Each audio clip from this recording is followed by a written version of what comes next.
Sixième édition du Festival d'Anjou ont résonné lundi soir sur la scène extérieure du château du Plessis-Massé. Et pour débuter ces 3 semaines de spectacle, 1500 spectateurs ont assisté à la première représentation de Paris-Broadway, une création signée Nicolas Briançon. Et les explications de Nadège Abderrazak. Le Festival d'Anjou voyage à travers le temps et l'espace pour se retrouver aux États-Unis au siècle dernier.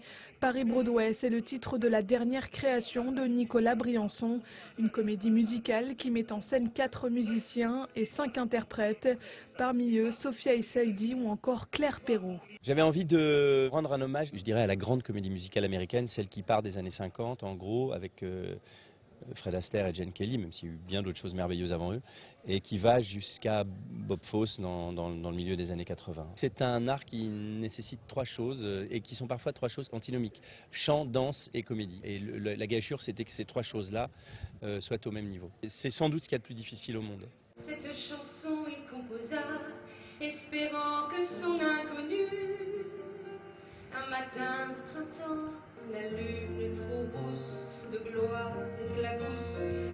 Mais la petite révolution de cette 66e édition, c'est sans aucun doute la réapparition du festival à Angers 35 ans après.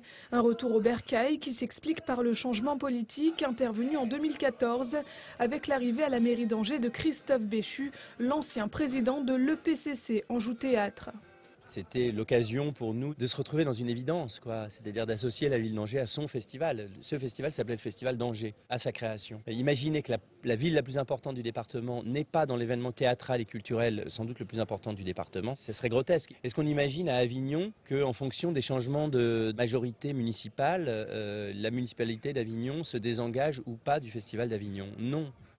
L'événement théâtral prendra place à 2 endroits différents à Angers. D'abord au Grand Théâtre du 15 au 19 juin pour le concours des compagnies et le 26 au Quai pour le spectacle de François Morel. 23 000 spectateurs sont de nouveau attendus pour cette édition du 2e rendez-vous théâtral, le plus important de France.